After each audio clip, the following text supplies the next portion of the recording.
एक समय था जब एक छोटा सा लड़का गुजरात के वडनगर स्टेशन पर अपने पिता के साथ चाय बेचा करता था। वही लड़का आज पूरे देश का सबसे बड़ा लीडर बन चुका है और जिनका नाम है नरेंद्र दामोदर दास मोदी।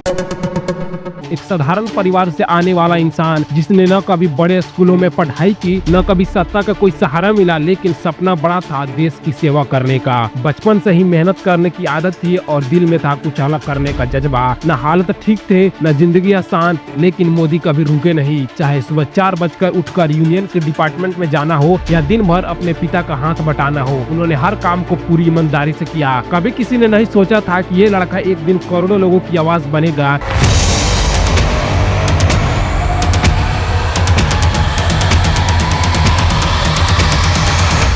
लेकिन मोदी ने ये साबित कर दिखाया कि अगर इरादे मजबूत हो तो कोई भी मंजिल दूर नहीं। लोगों ने उन्हें गालियां दी, आलोचना की, लेकिन उन्होंने कभी हार नहीं मानी। आज नरेंद्र मोदी सिर्फ एक नाम नहीं, एक सोच बन चुका है।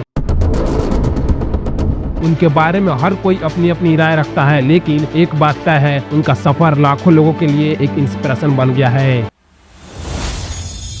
नरेंद्र मोदी का जन्म 17 सितंबर 1950 को गुजरात के मेहसाना जिले के एक छोटे से टाउन वडनगर में हुआ था। उनका पूरा नाम नरेंद्र दामोदर दास मोदी है। उनके पिता का नाम दामोदर दास मूलचंद मोदी था, जो एक छोटे मोटे बिजनेसमैन थे और रेलवे स्टेशन के पास चाय की दुकान चलाते थे। उनकी माँ का नाम हीराबेन मोदी था, जो एक ऑर्डिनरी हाउसवाइफ थी। नरेंद्र के फैमिली में 6 भाई बहन थे और वो तीसरे नंबर पर थे। उनका फैमिली मोद घाची कम्युनिटी से था, जिसके बाद में अदर बैकवर्ड क्लासेस ओबीसी के रूप में मान्यता मिली। घर की फाइनेंशियल कंडीशन बहुत खराब थी, इसलिए बचपन से ही मोदी को कठिनाइयों का सामना करना पड़ा। बचपन में मोदी अपने पिता की चाय की दुकान पर मदद करते थे। वडनगर रेलवे स्टेशन पर चाय बेचना और यात्री को चाय देना उनका ये रोज का काम था। यह बात बाद में उनकी पॉलिटिकल इमेज का बड़ा हिस्सा बन गया और लोग उन्हें चाय वाला कहकर पुकारने लगे। चाय वाला, चाय वाला, चाय वाला, चाय वाला, चाय वाला। लेकिन मोदी केवल चाय बेचने तक सीमित नहीं थे, वे पढ़ाई में भी अच्छे थे और स्कूल में डिबेट, ड्रामा और अदर एक्टिविटीज में हिस्सा लेते थे। उन्हें किताबें पढ़ने का बहुत शौक था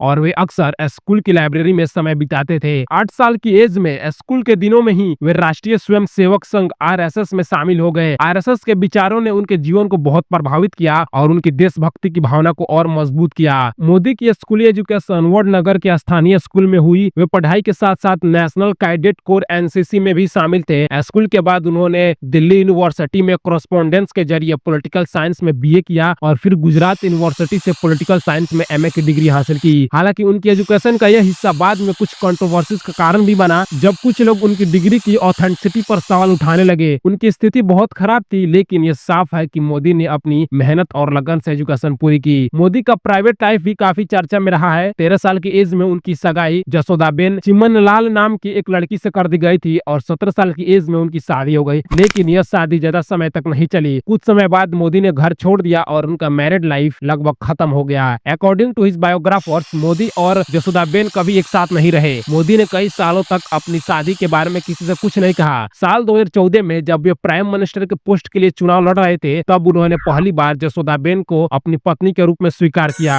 मोदी का कहना था कि एक अनमैरिड पर्सन करप्शन के खिलाफ ज्यादा मजबूती से लड़ सकता है, क्योंकि उसे फैमिली की चिंता नहीं होती। यह बात उनकी इमेज को और मजबूत करने में मददगार साबित हुई। 18 साल की एज में मोदी ने घर छोड़ दिया और भारत घूमने के लिए निकल पड़े। वे 2 साल तक हिमालय सहित देश के कई हिस्सों में घूमे और वेरियस रिलीजियस और स्पिरिचुअल सेंटर्स का दौरा किया। इस दौरान उन्होंने कई साधु संतों से मुलाकात की और जीवन के गहरे सवालों के जवाब पाए। 1969 या 1970 में वे गुजरात लौटे और अहमदाबाद में रहने लगे। यहीं से उनका आरएसएस के साथ जुड़ाव शुरू हुआ। साल 1971 में वे आरएसएस के फुल टाइम कैंपेनर बन गए। साल 1975 में देश में इमरजेंसी के दौरान मोदी को अंडरग्राउंड रहकर काम करना पड़ा। वे छिपकर आरएसएस के वर्कर्स को न्यूज पहुंचाते थे और सरकार के खिलाफ मूवमेंट्स में हिस्सा लेते थे। साल 1985 में मोदी भारतीय जनता पार्टी बीजेपी से जुड़ गए। उस समय बीजेपी एक नई पार्टी थी और उसे नेशनल लेवल पर पहचान बनाने की जरूरत थी। मोदी ने पार्टी के छोटे छोटे कामों से शुरुआत की और धीरे धीरे ऑर्गेनाइजेशन में अपनी जगह बनाई। 1995 में गुजरात में बीजेपी की सरकार बनी और नरेंद्र मोदी ने इसमें इंपॉर्टेंट रोल प्ले की। साल 2001 में जब गुजरात के चीफ मिनिस्टर केशुभाई पटेल की सेहत खराब हुई और बीजेपी को इलेक्शन में नुकसान होने लगा, तब मोदी को चीफ मिनिस्टर पद की जिम्मेदारी दी गई। यह उनके पॉलिटिकल करियर का टर्निंग पॉइंट था। उस समय उनकी एज 51 साल की थी और उन्हें सरकार चलाने का कोई एक्सपीरियंस नहीं था। फिर भी उन्होंने इस चुनौती को स्वीकार किया और गुजरात को डेवलपमेंट के रास्ते पर ले गए। नरेंद्र मोदी ने 2001 से 2014 तक गुजरात के चीफ मिनिस्टर के रूप में काम किया। इस दौरान उन्होंने कई ऐसे पॉलिसीज लागू की जिनसे गुजरात के इकोनॉमिक डेवलपमेंट को बढ़ावा मिला। उन्होंने इंफ्रास्ट्रक्चर, रोड, इलेक्ट्रिसिटी और इंडस्ट्रीज पर खास ध्यान दिया।